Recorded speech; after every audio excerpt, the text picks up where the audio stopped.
All right, everybody, welcome back to the FITSNews studio. Another week in review. I am back after a couple weeks. I'm a little flat, so you'll have to bear with me this week as I kind of recalibrate from 2 weeks at the beach with my family. And I want to just point out real quickly, as I noted prior to leaving, 2 weeks at the beach with family sounds relaxing, but I can tell you, chasing my kids up and down the eastern seaboard gets a little hairy, a little dicey. You got to do some pretty quick head counts there. But anyway, glad to be back. We got a ton of stuff to cover. We're going to dive right into it. We've got a big story, obviously, the verdict in the Greg Leon trial. Guilty. A guilty verdict here. We're going to have Dylan Nolan, who covered this trial brilliantly for us over the last 3 weeks, and including on this program, he's going to walk us through all of the key points on that here in just a second.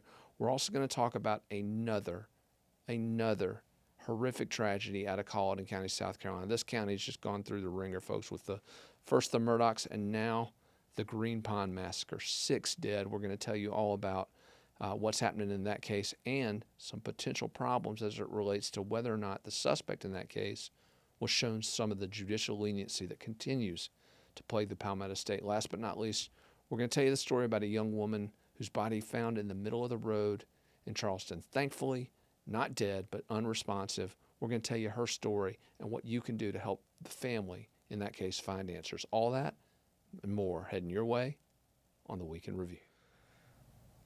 All right, so for the last few weeks, one of the big stories we've been covering here at FITSNews is the murder trial of Greg Leon. This is the Mexican restaurateur who has been a huge success here in the Midlands region of South Carolina. His San Jose restaurant's just a staple here in the Midlands region of the Palmetto State. But 7 years ago, on Valentine's Day, Greg Leon put a tracker on his wife's Mercedes SUV, followed her to a parking lot at a John Deere dealership off of Interstate 20, flung open the door to a Toyota Tundra that had been purchased by Rachel Leon for her lover Arturo Bravo, and Greg Leon, on that evening in question, shot and killed Arturo Bravo in the back of that Toyota Tundra. Now, this case has been waiting to go to trial for years. There's been all sorts of controversy leading up to it.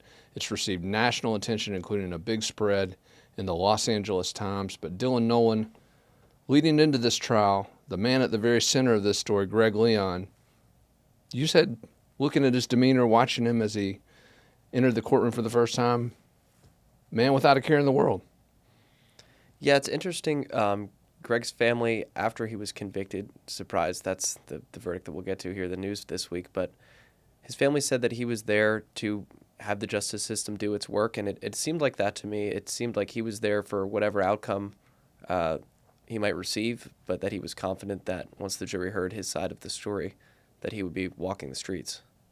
As this trial unfolded, though, and this was not a normal trial. We had expectations coming into it, but this was a trial that had changed testimony that materially impacted the prosecution's case. It had a mistrial motion, which was overturned by the judge in this case, Walton McLeod. Dylan, as you start to finish gavel to gavel on this thing, and obviously we'll get to the verdict and your thoughts on that, but as this trial began, looking at Greg Leon and the allegations against him, what were the big issues here? The state obviously had to prove not only the murder, but what's the big component of it? So in South Carolina, we don't have degrees of murder. There's no first degree or second degree. In South Carolina, for a prosecutor to get a murder conviction, they have to prove that you killed somebody, which in this case, this all happened on the John Deere dealership surveillance video. So that component was most definitely satisfied, from the very first day of the trial. But you have to prove that they did it with something called malice aforethought. And that means that this is not a spur-of-the-moment activity. One example that the prosecutors gave for something that might give you a manslaughter charge is if you walked in on your wife having an affair, a very similar situation, but you didn't expect this at all, and you react violently and kill somebody. What is different, and what prosecutors were able to successfully argue in this case, is that Mr. Leon likely knew that his wife was having an affair, went to the scene to address that situation in a violent way, and ended up killing Arturo Bravo. It's premeditation, basically. Coming to the scene with the intent to kill, that necessarily means murder in South Carolina. Walk us through how they did that. And before we get into, I guess, those details, tell us a little bit about the two lawyers that were leading Sure. the cases here. 11th Circuit Solicitor Rick Hubbard, operating out of the Lexington County Courthouse in this trial. He's a staunch trial attorney. He was watching everything that was going on in the courtroom like a hawk. His deputy, who I think prepared a lot of this case, Suzanne Mays, she called a lot of the state's first witnesses. She pulled a lot of important facts out on direct testimony. But Solicitor Hubbard was really shining while the defense made their case. He was really aggressive in cross-examining the defense's witnesses and making sure that the case that the state laid out in the first week kind of survived through the defense testimony and held up through his closing arguments, which I think that's where he really shined, because he did not let any of those elements of evidence that were introduced in the first week, which might have slipped from the juror's mind in the intervening 2 weeks, because, as you mentioned, there was this whole mistrial debacle that, caused almost a week-long delay in the trial. So he made sure that was on the jurors' minds yesterday as they went into deliberations, and it only took them just under 3 hours to come back with a verdict. And I know I saw some people on social media were surprised, and I think that Solicitor Hubbard's work in laying all of that out right before they went in kind of made their work easy, because, as I just said, in South Carolina, there are two things that you have to prove a murder case. And that's one, that somebody was killed. Okay, that was easy. And the state laid out a lot of compelling evidence that Leon likely knew what was going on. I mean, we have the GPS tracker you mentioned.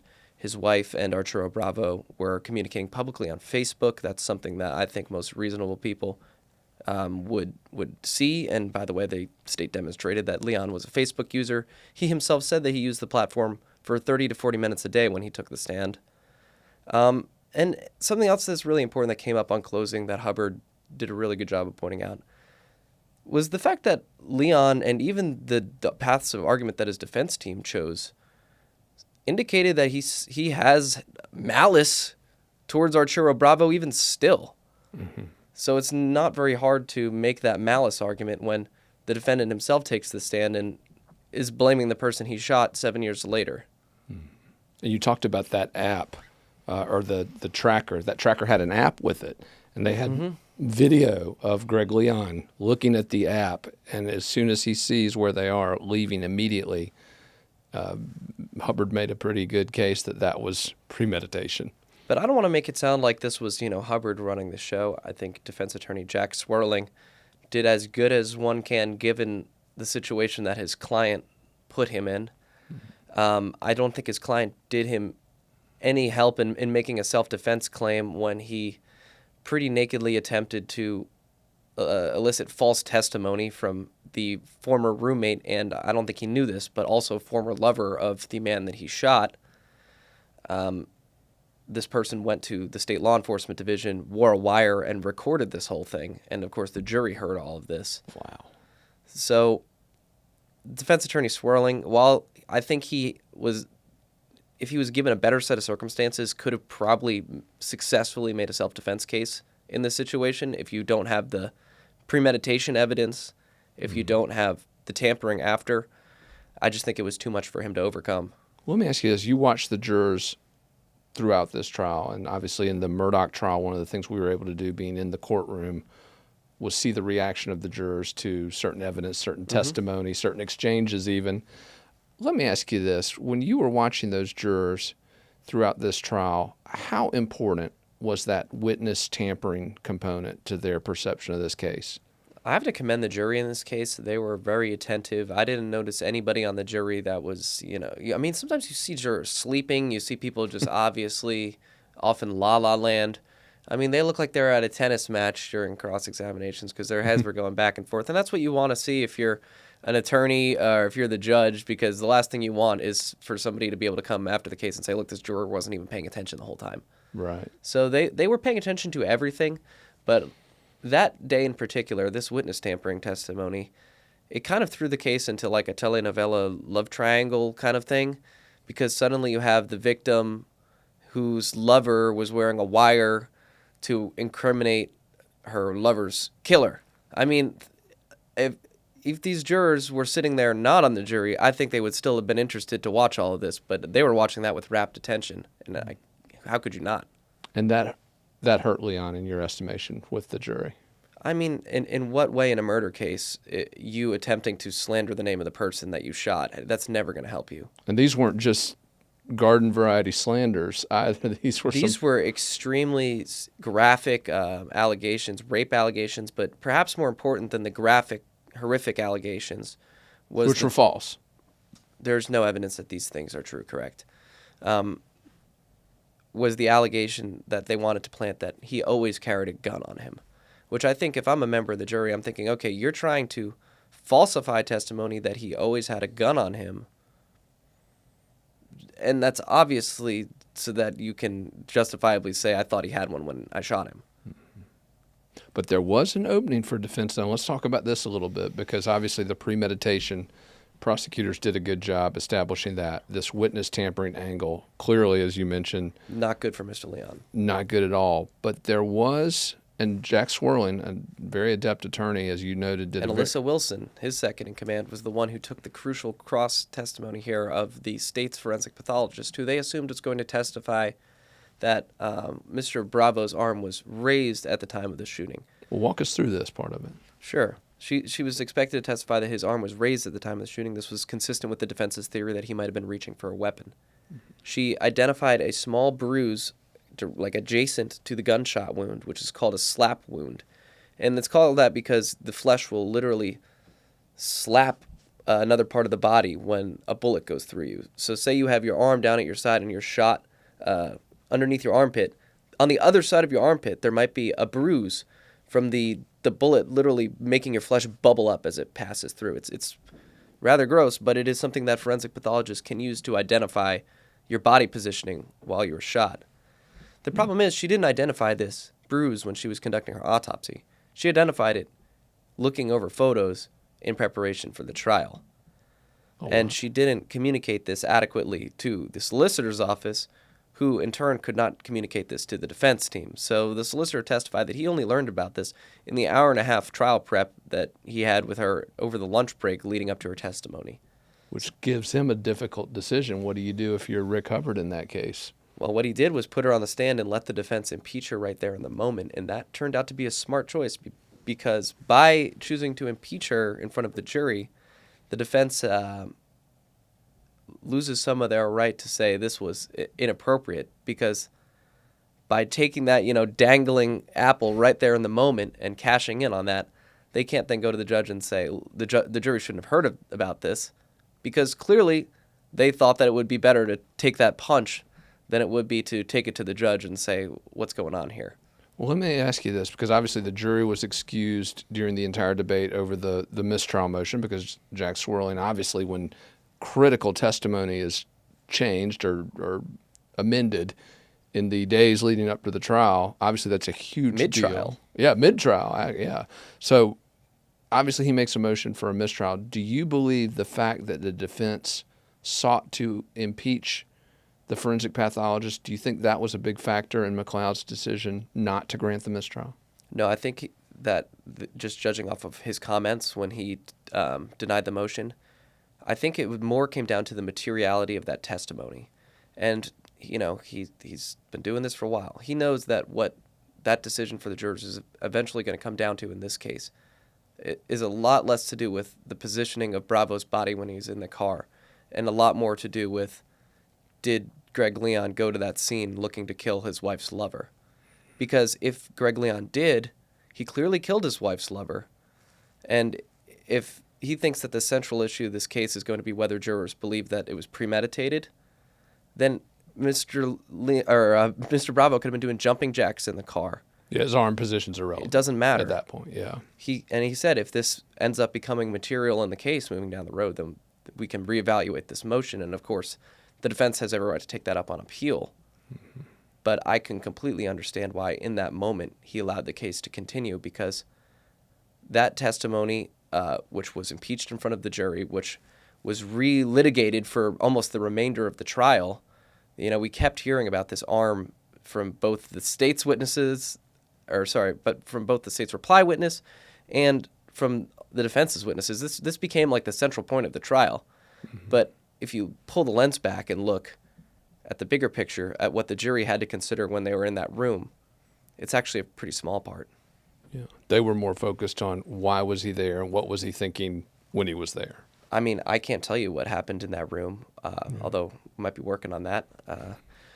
But I can tell you that that's what the law says matters a lot. Mm-hmm.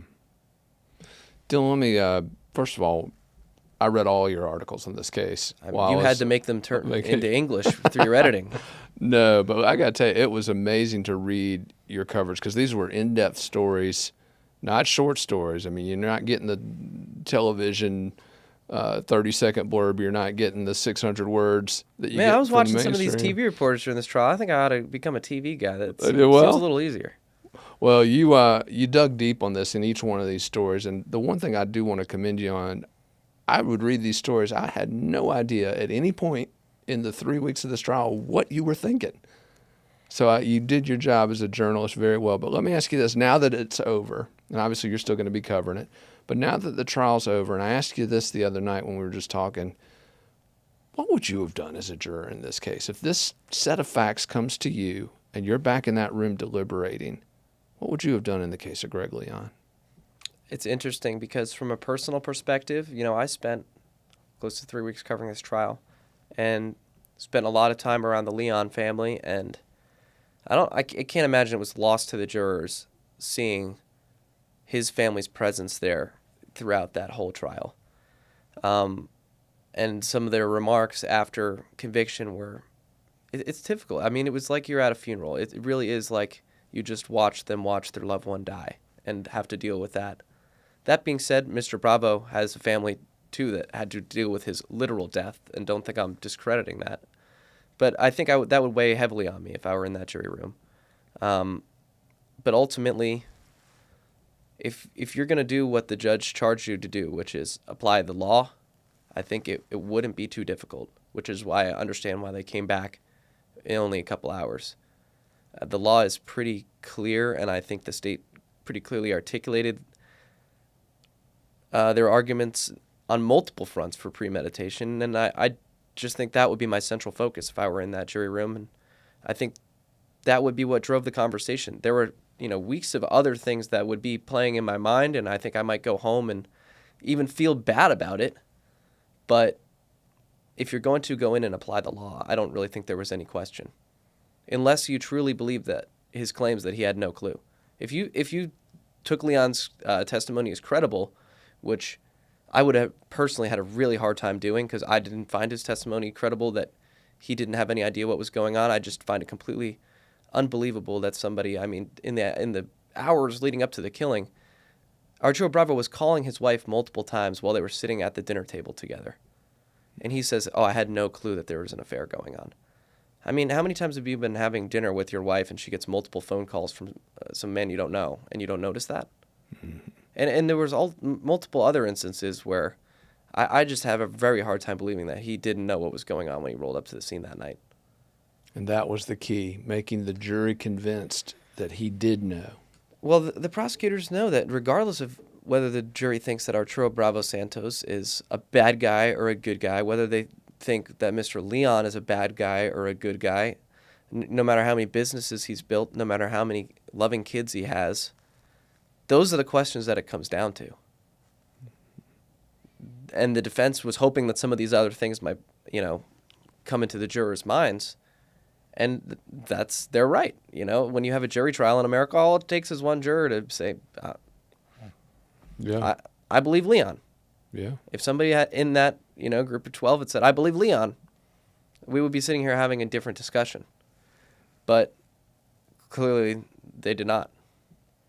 Well, it reminded me almost like you said, 1 and 11. It takes us back to that Murdaugh trial and that last second dismissal of the juror who was inclined to believe Alec Murdaugh in his murder trial. And now, would she have, after a strenuous discussion with 11 other people who disagreed, mm-hmm. have made it through to hang that jury?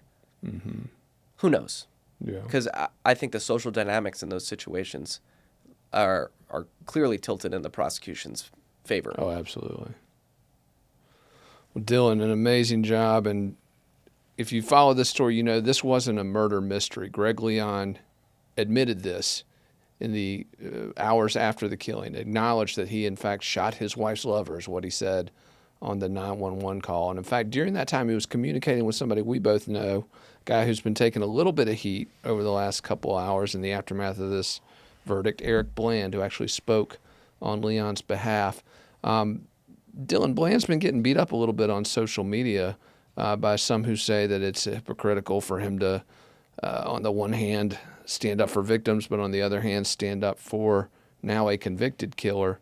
What's your take on the Bland controversy? Is there any merit to it, or? So a little backstory here is that Greg Leon was one of Eric Bland's longest clients. They started working together, I believe, in the 1990s. But more so than that, the two became really close personal friends. Eric was the person that Greg called as he was leaving the crime scene, probably as reality was dawning on him as to what he had just done. This was an attorney-client privileged conversation, so we don't know exactly what was said. However, Greg called the police directly after, so I would assume that Eric did the right thing and told him, look, man, you got to call the cops. He did end up flinging the gun on the side of the road, but there's no evidence that Eric told him to do that. In fact, Eric came up and when he was asking the judge to be lenient in his sentencing and characterized that as a mistake. I think Eric, he's got the personal connection there to Greg as a friend. And by the way, Eric's not Greg's only friend. One of Greg's other friends came up and testified that he and his family would have no place to live if it weren't for the fact that when his home was about to be foreclosed on, Greg came in and stroked a check. And that's not out of character for him. Greg helps a lot of people that he works with. He helped a lot of people that he works with. So I can understand why somebody would be friends with him. He messed up. I truly believe that he committed premeditated murder. And I think, he's going to have to serve his time for that. But I also don't fault Eric for being his friend. And I don't fault him for being his attorney. And I see no evidence that he's acted improprietously in this case. Indeed. And Greg Leon actually reached out to you a few times during the trial too, didn't he, Dylan? Yeah, he approached me, I think, about 2 days into the trial, and he said, I'd like to speak with you after this. And it sure sounded, from the implication there that he thought we would be speaking across the table of one of his restaurants. And I, of course, said I would love to have the opportunity to speak with you because, of course, wouldn't you want to hear somebody's side of the story out of their own mouth? Of course, we got to hear from him on the stand, and what he said was not convincing enough for those jurors. So I won't be able to speak with Mr. Leon because the South Carolina Department of Corrections doesn't allow for members of the media to interview him, but I still can write him a letter. So I will reach out to Mr. Leon, but I got to see him throughout the trial, and I think that around the second day of the state's testimony, you could tell there was a demeanor change when some things that were pretty damning got put in front of that jury. Was there an argument over the admissibility of that witness tampering evidence? It felt like in that Murdaugh trial, the admission of the financial crimes really sunk Alec Murdaugh. And in this case, it feels to some extent, maybe this witness tampering didn't sink Greg Leon in this case, but it certainly didn't help. Yeah, I actually think it might be more damning than the financial crimes were in the Murdaugh trial. It was that bad because he was trying to directly plant evidence related to the man that he shot. I mean, it's a pretty clear connection there. But those battles happened before the trial started. Mm-hmm. That ruling was issued right before the trial started. So I think the defense team started this trial with a massive loss. Yeah, because once that comes in, you're absolutely in a huge hole. They're fighting a real uphill battle from the moment that came in. Indeed. Dylan Nolan, phenomenal job covering this trial. Thank you. Absolutely amazing work, and thank you for not only covering it as detailed as you did, but the way you did. Like I said, watching this for 3 weeks, reading every article you wrote from the beach. Surfside. Yeah, no idea where you were coming from. That's the sign of a true journalist. So excellent work there. Now we'll head on to our next segment where we're going to talk about another big case that is making huge headlines here in the Palmetto State. All right, so the July 4th holiday is supposed to be about family, about families coming together, spending time with each other, with their loved ones. But in Colleton County, South Carolina, one family's July 4th holiday turned into an unspeakable tragedy. On the morning of Sunday, July 2, 2023, 6 people were killed in Green Pond, South Carolina as part of a stabbing arson incident at a home there in the Green Pond community, which is on that southern part of Colleton County. Now, the individual who has been accused in this crime has a lengthy criminal record, and we're going to talk about that in a minute. But first, here is Colleton County Sheriff Buddy Hill walking through the details of this horrific Green Pond massacre. All right, thank you all for coming today. We're here today to give information concerning the horrific event that occurred on July 2nd, 2023. Our 911 center received a call that a stabbing had occurred at 779 Folly Creek Lane, Green Pond, South Carolina, that the house was on fire and victims were still inside. When fire rescue and sheriff's office arrived, they found the home was fully engulfed in flames and the only surviving victim was outside the residence. Deputies were able to speak to the survivor, who provided the first name and the description of the suspect and his vehicle. The surviving victim was treated at the scene for cuts and stabs and airlifted to a hospital. As soon as it became apparent that there were numerous victims deceased inside the residence and that there was an indication of criminal mischief, assistance was requested from SLED's arson team, crime scene unit, and regional agents. While on scene, detectives were able to uncover the last name of the suspect from a family member. He was identified as Ryan Leonard Manigault. It is my understanding that he is the brother-in-law of victim Michelle Marie Wright and father of Shariah Manigault, 2 of the victims. These 2 victims were identified as being in the house and deceased by the witness from what was described as stab wounds. We are currently waiting on positive ID on the other 4 victims through a pending autopsy.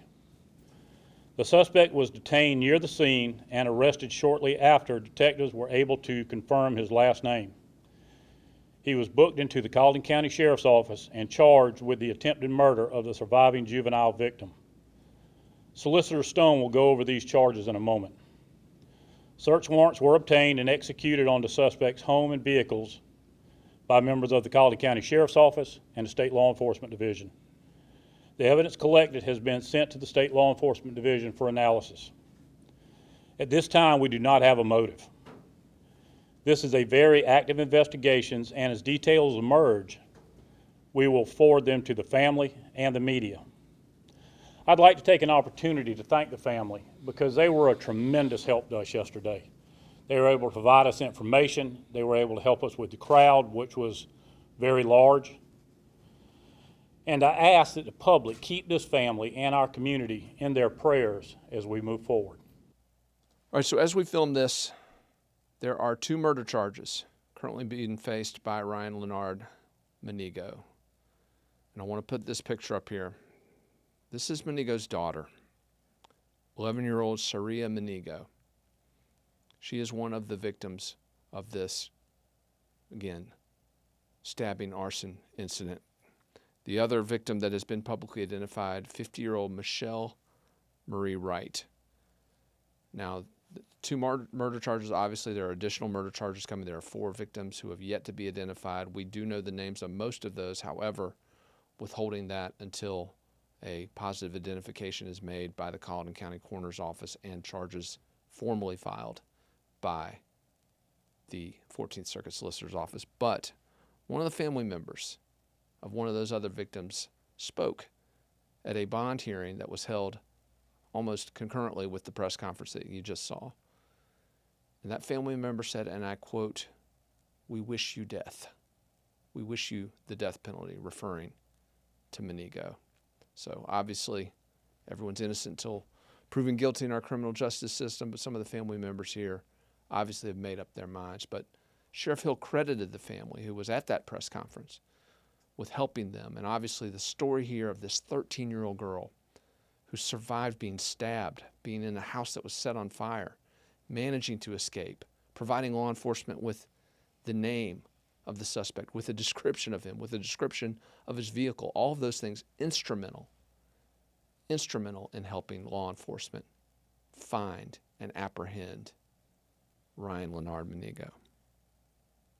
Now, I mentioned in the outset, Monigo had a criminal history, and I want to talk a little bit about that now because it's very important. In 2008, accused of burglary, that one was not prosecuted by the Office of Solicitor Stone. A few years later, in 2010, there was an armed robbery charge and some related charges which were dropped, but the armed robbery charge stuck. He was actually convicted, or pleaded guilty rather, served time in the South Carolina Department of Corrections, a little over 2 years, but it was a 15-year sentence, people, that was imposed by Judge Perry Buckner. However, Buckner suspended the vast majority of that, and he was released to probation in Colleton County after, again, a little over 2 years. But had that full sentence been imposed, Monigo would have been in jail at the time that this savage stabbing and arson incident took place.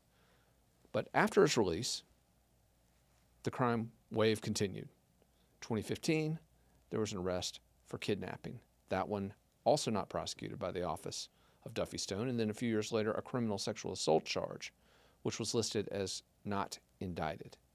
So multiple crimes, serious crimes, violent crimes, and yet very little in the way of accountability. Now, in fairness to Solicitor Stone, we don't know the full story behind all of these charges. And as I mentioned, folks in our system, they're innocent until proven guilty. However, at first glance, this certainly has all the appearances of yet another judicial leniency situation here in South Carolina where the rights of victims and the interests of public safety take a back seat to a violent criminal's supposed rights. Now, I want, though, to be perfectly clear, because we've been very critical of Solicitor Stone in the past on this program, on FITSNews. We have called him out, for example, his belated recusal in connection with the Murdaugh murders case and some allegations there of, prosecutorial, not misconduct, that's too strong a word, but remember, Alec Murdaugh was a badge-carrying member of Duffy Stone's office for several years, and Murdaugh's father, grandfather, obviously held that office for nearly a century. So there are some connections here that were troubling, but we've reached out to Solicitor Stone because we want to hear the full story. We want to know about these prior charges involving Monigo, and we want to know, are there some rational explanations, some justifiable explanations as to why some of these serious charges were not pursued? Perhaps some evidence, the state couldn't make a case, but we want to hear directly from Stone as to why, because we do believe that everyone deserves the opportunity, again, to share their perspectives on this. Solicitor Stone, no different. So we have reached out to him, and Solicitor Stone has indicated that he will be getting back with us in response to some of those questions. So we do look forward to providing our audience with that full context, again, for the previous criminal record of Ryan Leonard Monigo. This is going to be a story that's going to drive national headlines, folks. I'm not saying it's going to be as big as the Murdaughs. I'm not saying it's going to be the next big Colleton County murder saga, but the Green Pond Massacre, the lives that have been lost, and again, this tale of true heroism by this young 13-year-old girl who, by the way, remains in critical condition in the aftermath of this assault with multiple stab wounds. Again, just cannot imagine what that family went through, but count on this news outlet to continue to bring you the very latest, not only on this story, but again, more importantly, every bit as importantly, on the system of justice which led up to this, and hopefully the justice that this family will receive in its aftermath. All right, that is a wrap for this week's edition of the Week in Review, but before we go, there's a story that we're following out of Charleston, South Carolina that I wanted to bring to everyone's attention. We just posted an article on it yesterday, on Friday, but this is a story that we're going to be keeping up with because it's an unsolved mystery. It's another body found in the road here in South Carolina. Luckily, this victim did not die. However, she is currently in critical condition in the intensive care unit at the Medical University of South Carolina.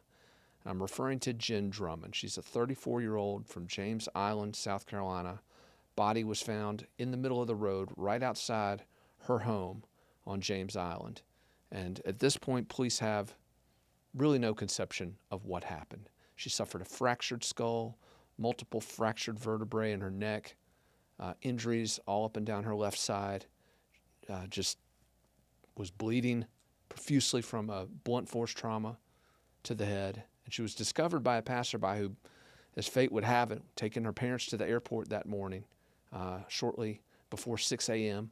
on the morning of June 21 of this year. This woman went a different way to the airport, taking her parents, a way she doesn't usually go, and miraculously found Jen Drummond there in the road, called for help, stayed with Drummond until first responders arrived.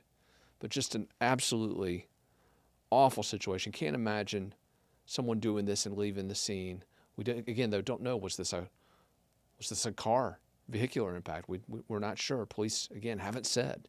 They've released some grainy pictures, and I want to put these up here real quick. We'll rotate through them. If you're watching on our YouTube stream here, you can see you got these 3 grainy surveillance pictures of vehicles, one an SUV, one a car, one appears to be a truck, leaving that scene there on James Island. But I wanted to raise this case because if anyone has any information about what happened to Jen Drummond, we want you to reach out to Master Deputy Colt Arrington.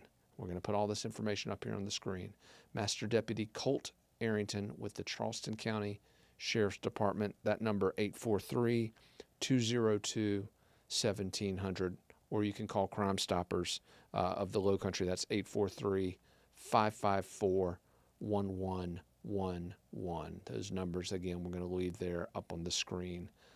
But again, another unsolved situation here of a body found in the middle of the road. And thank God, again, that passerby, Katie is her last name, Laura Katie, I believe, found her there on the road, called for help. But hopefully we will get an answer. The family of Jen Drummond, incidentally, has announced an $8,000 reward, by the way. So anyone who has information, call those numbers we just gave so that we can get some answers for Drummond and her family. Thank you again for tuning in for another edition of the Weekend Review. And before we go, extra thanks, not only to Dylan Nolan, who did an amazing job covering the Leon trial, but to Jen Wood for her reporting while I was gone for the last couple of weeks, to Mark Powell for his work, everybody at FITSNews stepping up, getting it done. Prelo Alexander, our guest columnist who loves to poke the woke, I call it, but just great work by everybody while I was gone. I'm glad to be back. Can't wait to dive into it as we continue to bring you the latest news here in South Carolina and hold those in charge accountable.